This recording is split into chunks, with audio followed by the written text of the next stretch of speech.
Halo anak-anak ibu yang hebat, hari ini kita kembali bertemu pada pelajaran bahasa Indonesia tema 4 subtema 2. Yang pertama kita bahas yaitu inti cerita dalam buku sastra.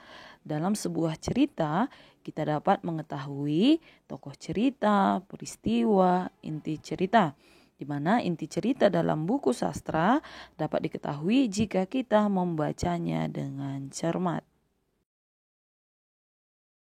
Selanjutnya, menentukan pesan moral dari suatu cerita. Cara mengetahui pesan moral yang tersirat dalam suatu cerita, pertama, membaca cerita dengan cermat. 2. Mencari peristiwa dan kalimat yang mengandung saran, nasihat, pesan, atau anjuran. 3. Membuat kalimat kesimpulan dari peristiwa atau kalimat yang mengandung saran, nasihat, pesan, atau anjuran dengan bahasa sendiri. Menyampaikan pendapat tentang suatu cerita. Hal-hal yang perlu diperhatikan saat menyampaikan pendapat, yang pertama, memahami tema cerita. Kedua, menuliskan pendapat dengan bahasa yang singkat dan jelas.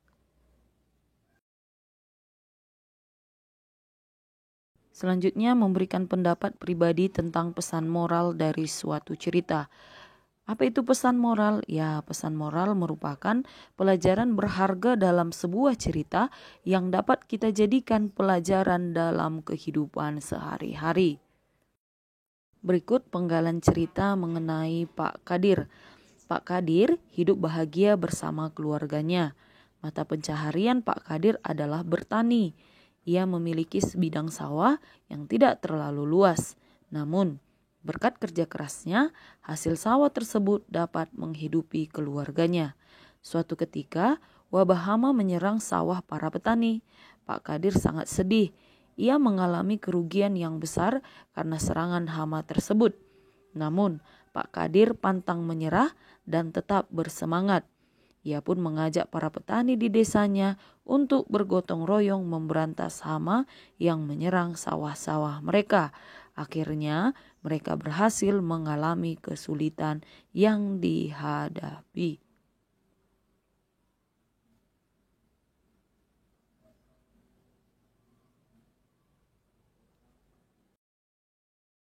Dari cerita tersebut didapat bahwa tokoh yaitu Pak Kadir dan para petani lainnya. Peristiwa terjadi serangan wabah hama di sawah para petani. Inti cerita, Pak Kadir dan para petani mengalami kerugian karena sawah mereka diserang hama. Namun berkat kerja keras dan kerjasama mereka, kesulitan tersebut dapat diatasi.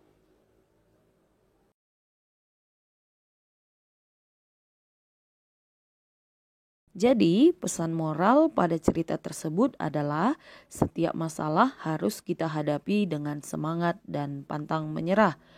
Kalimat yang menunjukkan pesan moral dalam cerita tersebut adalah namun.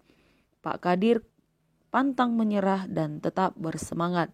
Ia pun mengajak para petani di desanya untuk bergotong royong memberantas hama yang menyerang sawah-sawah mereka. Akhirnya mereka berhasil mengalami kesulitan yang dihadapi. Contoh memberikan pendapat pribadi tentang pesan moral dari suatu cerita. Pesan moral yang ditulis sudah sesuai dengan isi cerita.